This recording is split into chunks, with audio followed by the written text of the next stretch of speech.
Imagine a family, once revered, holding immense influence in 19th century Baghdad, suddenly fleeing for their lives. This is the dramatic beginning of the Sassoons. Descendants of Spanish Jews, they had flourished for centuries in the heart of the Ottoman Empire, serving as chief treasurers to the pashas. But political turmoil, persecution, and a mounting sense of insecurity in the 1820s forced a pivotal decision. David Sassoon, the patriarch, understood that staying meant certain ruin, perhaps even death. What would you sacrifice to survive, to protect your lineage and your future? He chose to leave everything behind, their ancient home, their established power, and embark on a perilous journey across continents. Their destination? The burgeoning port city of Bombay, then under British rule. This wasn't just a relocation, it was a desperate gamble, a monumental act of faith and foresight. They arrived in a new land, strangers with little more than their intelligence, their connections, and an unyielding ambition. How do you rebuild an empire from scratch, in an unfamiliar world, with nothing but grit and a burning desire to reclaim your destiny? This was the challenge that forged the Sassoon dynasty, setting the stage for an unimaginable rise. From the ancient dusty bazaars of Baghdad to the bustling, humid docks of Bombay, what a colossal shift! David Sassoon arrived in 1832, not as a refugee, but as a man with a vision. He was 40 years old, seasoned by years of trade and political maneuvering. He didn't just arrive, he landed, ready to conquer. His first move? Establishing a textile business, leveraging his existing network and British connections. But this wasn't about small-time trading. It was about laying the groundwork for something monumental. Bombay, a jewel in the crown of the British Empire, was a melting pot of cultures and commerce, a gateway to the East.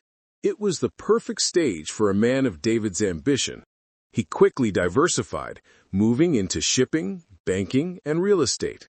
His sons, educated in English, were brought into the burgeoning enterprise, learning the ropes of international trade. They embraced British customs while retaining their Jewish identity, a strategic blend that allowed them to navigate both worlds. How do you build an empire from scratch in a foreign land? David Sassoon showed that with shrewdness, relentless hard work, and an uncanny ability to spot opportunity, anything was possible. This was merely the prologue to a story that would reshape global commerce. Behind the gleaming mansions, the vast profits, and the sophisticated trade networks of the Sassoons lay a human tragedy of unimaginable scale. The widespread availability of opium, largely facilitated by merchants like the Sassoons, ravaged Chinese society. Millions became addicted, their lives destroyed, their families torn apart. Productivity plummeted, social order eroded, and the nation's health deteriorated. Imagine a country brought to its knees by a drug, its people trapped in a cycle of dependency. Can immense wealth ever truly justify such widespread suffering? The Sassoons, like many British merchants of the era, largely dismissed the moral implications, viewing it as a legitimate business and Chinese addiction as a personal failing. Yet, the historical record is clear. The opium trade inflicted profound and lasting damage on China, contributing to its century of humiliation. The economic drain, the social decay, and the national humiliation left scars that persist to this day. This was the dark underbelly of the Sassoon Empire, a stark reminder that immense fortunes can sometimes be built on the deepest human misery. The price of their prosperity was paid by an entire nation. Here lies one of the most profound paradoxes of the Sassoon family. A dynasty that amassed its initial fortune from the devastating opium trade also became renowned for its extensive philanthropy. They built hospitals, schools, synagogues, and libraries across Bombay, Shanghai, and even London. Sir Jacob Sassoon funded the Sassoon Hospital in Pune, India, a major medical institution. Other family members supported educational initiatives for both Jewish and non-Jewish communities. A family that fueled addiction also built hospitals. A profound contradiction, wouldn't you agree? Was this an attempt to atone for the source of their wealth, a genuine desire to give back, or simply a common practice among wealthy Victorian industrialists? Historians debate whether their philanthropy was driven by guilt, a sense of religious duty, or a strategic move to gain social acceptance and legitimacy in British society. Regardless of the motivation, their charitable contributions were substantial and had a lasting positive impact on countless lives. Yet, this benevolent side of their legacy can never fully erase the shadow of the opium trade, leaving us to grapple with the complex, often uncomfortable question of how we judge history's giants. As the 20th century dawned, the global landscape began to shift, and with it, the Sassoon Empire. The family, particularly through figures like Sir Victor Sassoon, began a deliberate and strategic pivot away from the opium trade. Did they see the writing on the wall, or simply recognize new avenues for power and profit? The moral condemnation of opium was growing, and China was asserting more control. The Sassoons, ever shrewd, diversified aggressively. They expanded their textile mills in India, built modern hotels in Shanghai, like the iconic Cathay Hotel, now the Fairmont Peace Hotel, and invested heavily in banking and insurance across Asia. Their real estate holdings became even more central to their wealth. They embraced modernity, adopting new technologies and business practices. This diversification wasn't merely a shift in investments. It was a strategic move to legitimize their empire and secure its future beyond its controversial origins. They transformed from opium merchants into global industrialists and property tycoons, proving their adaptability and foresight. The Sassoons demonstrated that an empire built on one controversial trade could evolve, seeking new, more respectable avenues for its immense capital and influence. Even the mightiest empires eventually face their sunset. For the Sassoons, the early 20th century brought new challenges that slowly eroded their dominance. The rise of Chinese nationalism, particularly after the 1911 revolution, brought increased pressure to end foreign economic control and the opium trade. The international community also began to crack down on the drug trade, making it increasingly untenable.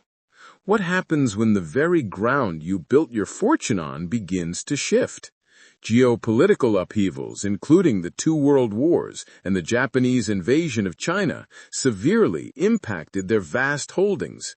Shanghai, their crown jewel, became a battleground.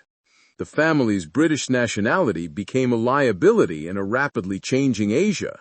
Sir Victor Sassoon, the last great patriarch, eventually recognized the inevitable. With the rise of communism in China, he liquidated most of the family's assets there, famously selling off vast properties for a fraction of their worth to avoid confiscation. The Sassoon Empire, once a titan of Asian commerce, began to unravel, its influence waning as the world moved on. The era of the Rothschilds of the East was drawing to a close, a testament to the transient nature of even the most powerful dynasties. The Sassoon name, a testament to unparalleled ambition, innovative business acumen, and a deeply troubling past. Their story is a complex tapestry, woven with threads of persecution, triumph, exploitation, and philanthropy. They were pioneering industrialists who helped shape modern cities like Bombay and Shanghai, yet they did so largely on the back of a devastating drug trade that crippled a nation. How do we judge history's giants when their shadows are so long and complex? Their legacy forces us to confront uncomfortable questions. Can immense wealth, however obtained, be redeemed by later good works? does historical context excuse the moral implications of their actions? The Sassoons were products of their time, operating within a system sanctioned by the British Empire. Yet their active role in perpetuating the opium trade cannot be overlooked. Their story is a powerful reminder of the intricate connections between commerce, power, and morality. It compels us to examine the ethical responsibilities of wealth and influence, and to understand how the pursuit of profit can have far-reaching, often devastating consequences. The Sassoon legacy remains a potent, controversial chapter in global history, forever etched in the annals of both progress and pain. Imagine a world where the most lucrative commodity wasn't gold or spices, but a highly addictive drug. For the Sassoons in mid-19th century Bombay, that commodity was opium. The British East India Company, facing a massive trade deficit with China due to its insatiable demand for tea, had found a sinister solution: cultivate opium in India and smuggle it into China. This was a monumental, state-sponsored drug trade, and it created an unprecedented opportunity for those willing to engage. David Sassoon, ever the pragmatist, saw not moral quandaries, but immense potential for wealth. He recognized the vast profits to be made in financing, shipping, and distributing this controversial substance. What if the greatest fortune lay in the most morally ambiguous venture? The Sassoons weren't the first to enter this trade, but they quickly became its masters. They understood the complexities: the cultivation in India, the financing of farmers, the clandestine shipments, and the intricate network of distributors in China. This wasn't just about selling a product. It was about building a sophisticated, international supply chain for a drug that would soon devastate an entire nation. The stage was set for a dramatic expansion, turning a controversial trade into an unparalleled dynasty.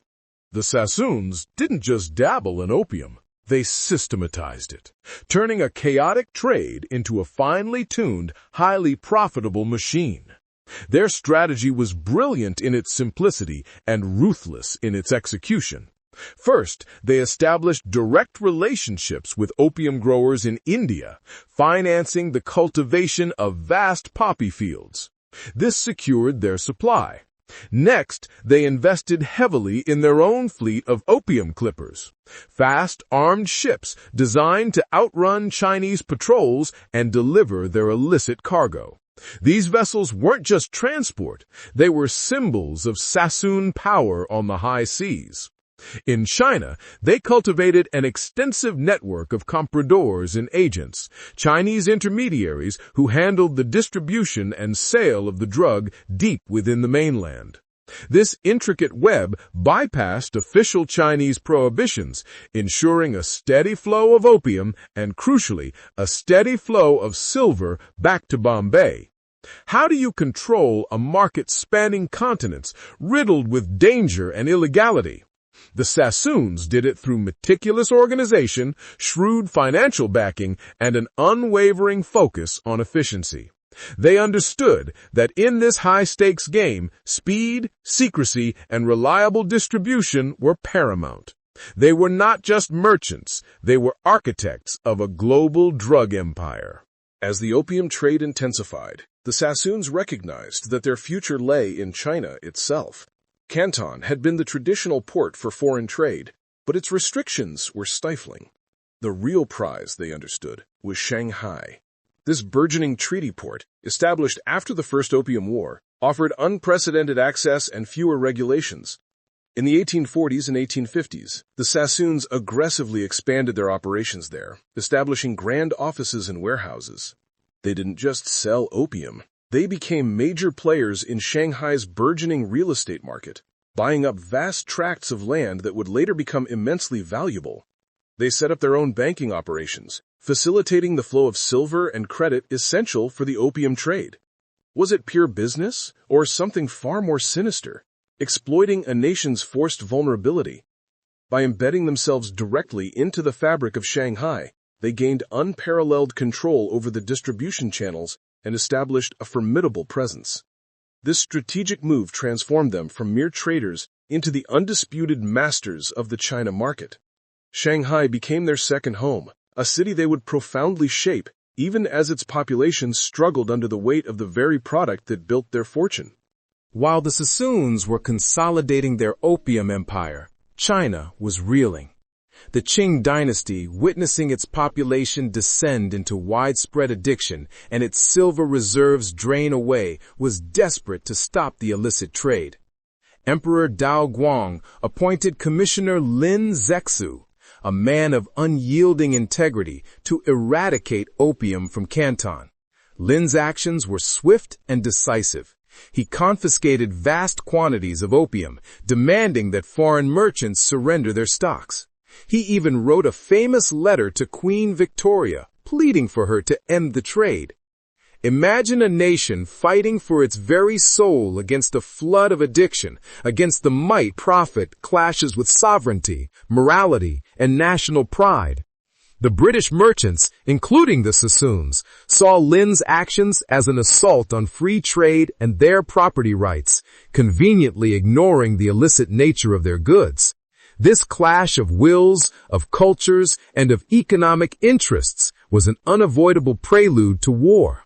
China's desperate attempt to assert control over its own destiny would soon ignite a conflict that would forever alter its fate, and ironically, further enrich those who had profited from its misery.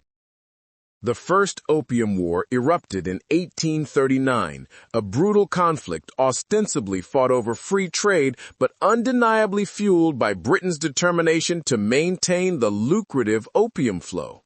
While British warships bombarded Chinese ports and soldiers marched inland, the Sassoons were not on the front lines, but they were certainly profiting from the chaos. How do you make a fortune when nations are at war?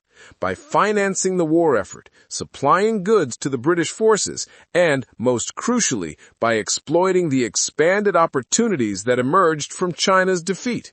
The Treaty of Nanjing, which ended the war in 1842, was a triumph for British merchants and a disaster for China. It forced China to open 5 treaty ports to foreign trade, including Shanghai, and ceded Hong Kong to Britain. These new ports became gateways for even more opium. The Sassoons, with their established networks and financial muscle, were perfectly positioned to capitalize. While cannons roared and lives were lost, fortunes were quietly, massively made.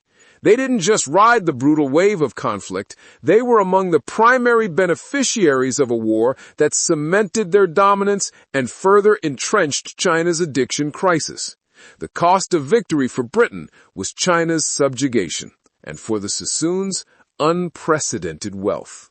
With China's doors forcibly opened after the Opium Wars, the Sassoons moved swiftly to consolidate their power. They weren't just merchants anymore, they were empire builders.